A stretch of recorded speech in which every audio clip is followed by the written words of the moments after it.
அகத்தின் அழகு முகத்தில் தெரியும் அப்படின்னு வந்து சொல்லுவாங்க. நம்ம கல்லீரலில் பிரச்சனை இருக்கிறது கண்களில் தெரியும், நுரையீரலில் பிரச்சனை இருக்கிறது மூக்கில் வந்து தெரியும் அப்படின்னு ஒவ்வொரு உறுப்புகளுக்கும் சொல்லுவாங்க. அது மாதிரி நமது ஜீரண மண்டலத்தில் குறிப்பாக வயிறு போன்ற இடங்களில் பிரச்சனைகள் இருந்தது அப்படின்னா நமது வாய்ப்பகுதியில் தெரியும் அப்படின்னு சொல்லுவாங்க. நம்முடைய பாடியோட மெட்டபாலிசம் சீராக இல்லை, ஹைப்பராக இருக்குது அப்படிங்கிறப்ப அந்த ப்ராசஸ் போகும் பொழுது நிறைய ஹீட் ப்ரொடியூஸ் ஆகும். ஸோ அதைத்தான் யூஸ்வலாக என்ன சொல்கிறோம் அப்படின்னு பார்த்தீங்கன்னா உடல் சூடு அதிகமாகும் வாய்ப்புண்டு. பல் துலக்குவதற்கு என்னன்னா ரொம்ப வந்து பல் வந்து நல்லா பளிச்சுன்னு இருக்கணும்னு நம்ம பல் துலக்க பயன்படுத்தும் அந்த பற்பொடியவோ இல்லை பற்பசையவோ என்ன பண்ணுவோம் அப்படின்னா நிறைய எடுத்து அப்படியே இது பண்ணுவோம். ஸோ அதனுடைய அமிலத்தன்மையால் என்ன ஆகும் அப்படின்னா நமக்கு வாயில் வந்து புண்கள் ஏற்படும்.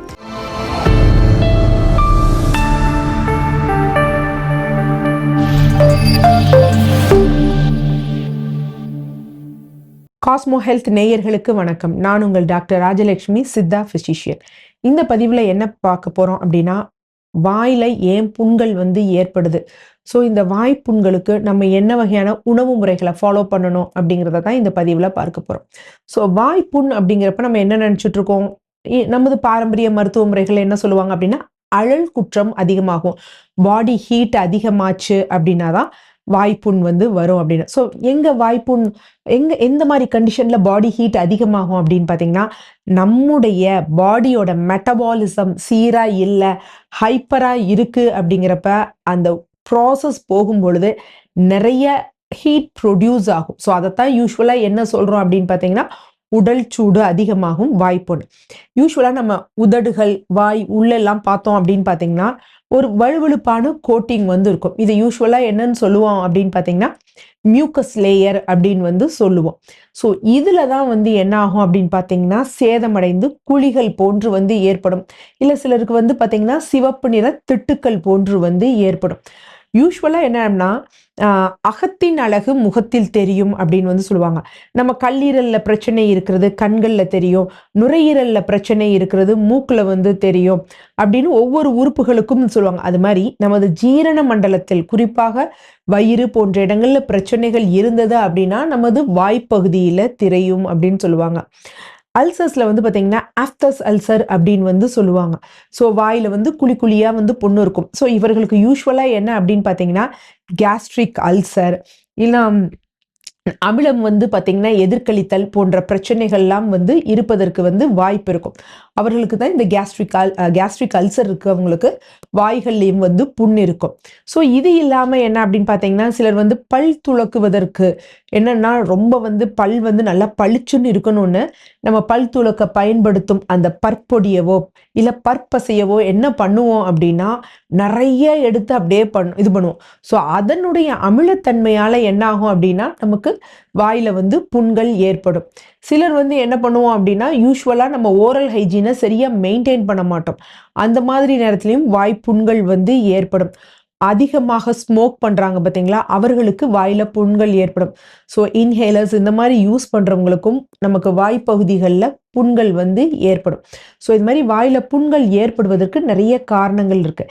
இது இல்லாமல் என்ன அப்படின்னா விட்டமின் பி சத்து இருக்குது பார்த்தீங்களா, அதனுடைய குறைபாடுகள்லையும் என்ன ஆகும் அப்படின்னு பார்த்தீங்கன்னா வாயில் வந்து புண்கள் ஏற்படும். அதனால தான் என்ன அப்படின்னா பி காம்ப்ளெக்ஸ் டேப்லெட்ஸ் வந்து நோயாளிகளுக்கு கொடுப்பதற்குரிய அந்த வாய்ப்புண்ணுள்ள நோயாளிகளுக்கு கொடுப்பதற்குரிய காரணம் என்ன அப்படின்னு பார்த்தீங்கன்னா அந்த சத்து குறைபாடும் அவர்களுக்கு வாயில புண்களை வந்து ஏற்படுத்தும். ஏன் அப்படின்னா அப்பயும் இந்த வயிறுக்கு தொடர்பு இருக்கு. ஏன்னா யாருக்கெல்லாம் வயிற்றில் புண்கள் உணவு குழாயில புண்கள் இருக்கோ அவர்களுக்கு செரிமானம் சீராகாது. நீங்க என்னதான் விட்டமின் பி இருக்கக்கூடிய சத்துள்ள உணவுகள் எடுத்தாலும் சத்துக்கள் வந்து உட்கிரகிக்கப்படாது. ஸோ அதனாலதான் என்ன ஆகும் அப்படின்னா விட்டமின் பி காம்ப்ளெக்ஸ் இருக்கக்கூடிய மாத்திரைகளை கொடுக்கும் பொழுது நமக்கு வாய்ப்புண்கள் வந்து எளிதில் வந்து ஆறுகிறது. இது இல்லாம சில எக்ஸ்ட்ரீமான வைரல் இன்ஃபெக்ஷன்லயும் வாய்ப்புண்கள் வந்து ஏற்படுகிறது. ஸோ இதனால எதனால் ஏற்படுது அப்படிங்கிறத முதலில் நம்ம தெரிஞ்சு கொள்ளணும். வாய்ப்புண் இருக்கிறவங்க என்ன விஷயத்த வீட்டில் பண்ணலாம் அப்படின்னா, ஃபர்ஸ்ட் இந்த புண்கள் ரணங்கள் ஆறணும் அப்படின்னா வெளிப்புறமாக நம்ம அப்படியே நல்ல ஒரு ரிசல்ட் கொடுக்கக்கூடிய மருந்து என்ன அப்படின்னு பார்த்தீங்கன்னா திரிஃபலா சூரணம். இந்த திரிஃபலா சூரணம் என்ன அப்படின்னு பார்த்தீங்கன்னா நல்ல ஒரு ஆஸ்ட்ரிஞ்சன்ட். ஆக்சுவலா அப்படின்னு பார்த்தா சில பேர் கேட்பீங்க, வெற்றிலை பாக்குல கூட இதுல எல்லாம் கொஞ்சம் துவர்ப்பு இருக்கு அப்படின்னா அதுவும் நல்லதுதான். பிரச்சனை என்ன அப்படின்னா நம்ம இதெல்லாம் ரொம்ப நேரம் கொதப்பி வாயில வச்சுக்கிறோம் பார்த்தீங்களா, அதனால இந்த புண்கள் வந்து அதிகமாகும். ஸோ அதனால என்ன அப்படின்னு பார்த்தீங்கன்னா துவர்ப்பு உள்ள எல்லாமே புண்களை ஆற்றக்கூடியது. நம்ம இன்னைக்கு நார்மலா நம்ம வந்து பார்த்தீங்கன்னா எல்லார் வீட்லயும் இருக்கக்கூடிய ஒரு நமது பாரம்பரிய மருந்து அப்படின்னு பார்த்தீங்கன்னா திரிபலா சூர்ணம். ஸோ எங்கெல்லாம் உங்களுக்கு இந்த புண்கள் இருக்கோ ஸோ அங்கே இந்த பவுடர் எடுத்து அங்கே கொஞ்சம் நேரம் ப்ரெஸ் பண்ணி வச்சோம் அப்படின்னாலே நார்மலாக என்ன ஆகும் அப்படின்னா அந்த புண்கள் வந்து கொஞ்சம் கொஞ்சமாக ஹீல் ஆக ஆரம்பிக்கும். ஸோ இது ஒரு நாளைக்கு எத்தனை தடவை வைக்கலாம் அப்படின்னு பார்த்தீங்கன்னா ஒரு 4 to 5 டைம்ஸ் வந்து வைக்கலாம். இதை நம்ம எக்ஸ்டர்னல் அப்ளிகேஷன்ஸாக வந்து யூஸ் பண்ணிக்கலாம். அடுத்து இன்டர்னலாக நம்ம என்ன யூஸ் பண்ணலாம் அப்படிங்கிறப்ப முதல் விஷயம் நம்ம கட்டுக்கு நல்லதை கொடுக்கக்கூடிய பாக்டீரியாக்கள் எடுக்கணும். ஸோ அப்படி ஒரு நல்ல பாக்டீரியா என்ன அப்படின்னு பார்த்தீங்கன்னா காமனாக நமக்கு இருக்கக்கூடிய மோர். ஸோ மோரை வந்து நம்ம எடுத்துக்கலாம். மோர், தயிர் போன்றவையை நம்ம நார்மலாக கன்சியூம் பண்ணலாம். இல்லை கிரீக் யோகர்ட் போன்றவை எடுத்தாலும் அது இன்னும் நல்ல வந்து நமக்கு உடனே இன்ஸ்டண்ட்டாக நல்ல ரிசல்ட் வந்து கொடுக்கும். ஸோ அதை வந்து கண்டிப்பாக நம்ம உணவில் வந்து சேர்த்து கொள்ள வேண்டும், ரொம்ப முக்கியம்.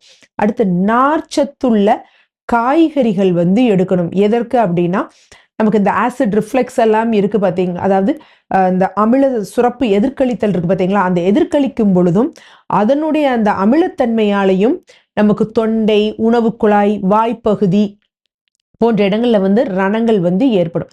ஸோ அந்த மாதிரி இருந்தது அப்படின்னா நம்ம நார்மலாகவே என்ன பண்ணலாம் அப்படின்னா நீராகார கஞ்சி போன்றவை, அது மாதிரி சத்து உள்ள காய்கறிகள், நார்ச்சத்துள்ள காய்கறிகள் போன்றவற்றை வந்து நம்ம எடுத்துக்கொள்ளலாம். டெய்லி காலையில் நம்ம குடிக்க வேண்டிய ஒரு குடிநீராக என்ன எடுக்கலாம் அப்படின்னு பார்த்தீங்கன்னா மாவிலிங்க பட்டை அப்படின்னு. ஸோ இந்த மாவிலிங்க பட்டை யூஸ்வலாக நாட்டு மருந்து கடைகளில் வந்து கிடைக்கும்.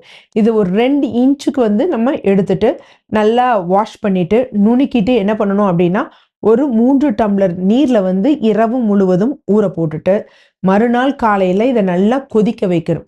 ஸோ கொதிக்க வச்சுட்டு 1 டம்ளர் ஆனவுடனே வடிகட்டி குடிக்க வேண்டும். ஸோ அந்த மாதிரி பண்ணுறப்ப அதில் உள்ள துவர்ப்பு தன்மை நம்ம உணவு குழாயிலும் வயிற்றுப்பகுதியிலும் உள்ள அல்சர் ஹீல் ஆகும் பொழுது வாய்ப்பகுதியில் உள்ள அல்சரும் ஹீல் ஆகும். அதே மாதிரி நமக்கு எல்லோருக்கும் தெரிஞ்சது என்ன அப்படின்னு பார்த்தீங்கன்னா மணத்தக்காளி கீரை. ஸோ மணத்தக்காளி கீரை ஏன் ஸ்பெசிஃபிக்காக யூஸ் பண்ணுறோம் அப்படின்னா ரிச் இன் ஃபோலேட் சத்து இருக்கிறதுனால நார்மலாகவே வந்து பார்த்தீங்கன்னா யார் அனிமிக்காக இருக்காங்களோ, இரும்பு சத்து கம்மியாக இருக்கோ, ஹீமோக்ளோபின் கம்மியாக இருக்கோ அவர்களுக்கு வாய் உள்ள புண்கள், இந்த உதடு ஓரங்களில் வந்து புண்கள் வந்து ஏற்படும். ஸோ அதனால என்ன அப்படின்னு பார்த்தீங்கன்னா மணத்தக்காளி கீரை எடுத்துக்கலாம். கீரையை வந்து உணவாகவும் சமைத்து சாப்பிடலாம். இல்லை நல்லா வாஷ் பண்ணிட்டு ஒரு கைப்பிடி எடுத்துட்டு மென்றும் சுவைச்சும் சாப்பிடலாம். ஸோ அந்த மாதிரி எடுக்கும் பொழுது நமக்கு இந்த வாய்ப்புண்கள் வந்து நல்லா ஆறும். இந்த வாய்ப்புண்கள் வர்றதுல வந்து ஒரு விஷயம் நம்ம முக்கிய நோட் பண்ண வேண்டியது என்ன அப்படின்னு பார்த்தீங்கன்னா பற்களோட வளர்ச்சி எங்கேயாவது ஒரு கூர்மையா இருக்கு அப்படின்னா அது தொடர்ந்து வந்து ஒரு உராய்வை ஏற்படுத்தி நமக்கு வந்து புண்கள் போன்றவற்றை ஏற்படும். ஸோ அப்படி இருந்தது அப்படின்னா நம்ம என்ன பண்ணணும், டென்டிஸ்டை பார்த்து அந்த பல்லை சீரமைக்க முறையை வந்து நம்ம கண்டிப்பா வந்து ஃபாலோ பண்ணும். அடுத்து உணவு முறை நம்ம எடுக்கும் பொழுது இந்த பால் பொருட்கள்ல தயிர், மோர் சொன்னோம். அதே மாதிரி நெய்யும் உள் அழல் ஆற்றி அப்படின்னு சொல்லுவாங்க. யூஸ்வலா அதை அன்ன சுத்தின்னு கூட சொல்லுவாங்க. அதனால இந்த வாய்ப்புண் இருக்கிறவங்க என்ன பண்ணணும் அப்படின்னா அதாவது வாழை இலையில நல்லா ஆவி பறக்க வடித்த சாதத்தை போட்டுட்டு அதுல உருக்கிய நெய் போட்டு கொஞ்சம் ஒரு 2 உப்பு தேவையான அளவு போட்டு அந்த இலையோட அந்த கனிமம் இருக்கு பார்த்தீங்களா, அந்த இலை பச்சை வந்து அந்த ஒரு ஸ்டேஜுக்கு இது பண்ணிட்டு நல்லா பிசைந்து முதல் உணவா மதிய உணவா நம்ம எதை எடுக்கணும்னா இந்த நெய் சேர்த்த உணவை வந்து எடுக்கணும். ஸோ இந்த மாதிரி தொடர்ந்து எடுத்துட்டு வந்தோம் அப்படின்னா நம்ம உடம்போட அந்த அழல் குறையும், வயிற்றுல அல்சர் இருந்தாலும் ஹீல் ஆகும். அதே மாதிரி இந்த ப்ரோபயோட்டிக்ஸ்லாம் எடுக்கும் பொழுது என்னன்னா உள்ளேயும் அல்சர் ஹீல் ஆகும் பொழுது என்ன ஆகும்னா vitamin B12 vitamin B complex நமக்கு ஈஸியாக வந்து கிடைக்கும். ஸோ இந்த மாதிரி உணவு முறையும் குடிநீர் முறையும் ஃபாலோ பண்ணோம் அப்படின்னா கண்டிப்பாக அல்சர்ஸ் வந்து நல்லபடியாக ஹீல் ஆகும். நன்றி.